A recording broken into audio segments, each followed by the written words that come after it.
often have you struggled to find a time when most people, if not all people, could attend a meeting? Would you like a quick way to do that? Hi, I'm Michelle, a computer coach, here sharing tips and tricks for your everyday programs to make your life just that little bit easier. Well, here I am in Outlook, and as you can see, I've already got a meeting arranged. This won't work with an appointment. It does need to be a meeting, and you do need to have added in your required or optional attendees. For those who are using an older version of Outlook, you've still got all of these facilities. They're actually still under the same thing called Scheduling Assistant, but on the on the meeting ribbon tab, there's a section which will say meeting details, and underneath it will say Scheduling Assistant. So just bear in mind that it's a slightly different place. However, here in Outlook 365, the latest version, we actually have a tab called Scheduling Assistant.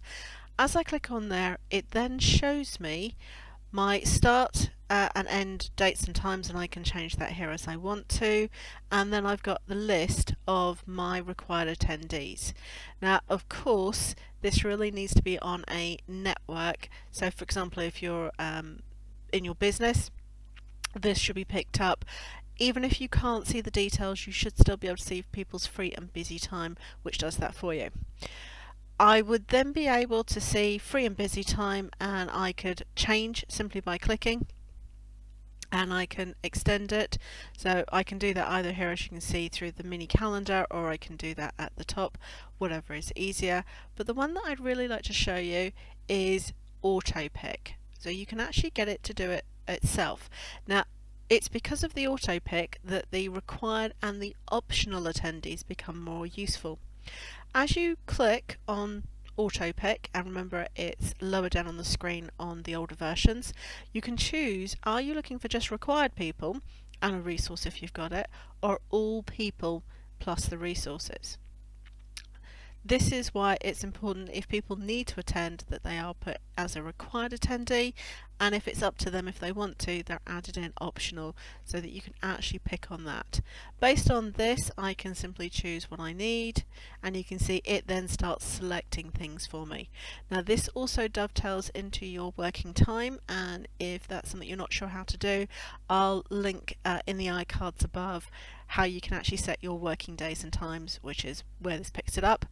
Once you've found the one that you want, you can either go back to meeting and fill in any additional information you want, or of course you can send this if you're all done. Hopefully this is a useful tip and will save you a load of time trying to find the right time to schedule your meetings. If you like this video, please do give it a thumbs up. It really does help the channel. And if you've got further questions, remember to leave a comment below. If you've got all the way to the end, I'm going to ask you to leave a little icon of a computer, a laptop. That's all from me for today. I will see you next time. Bye.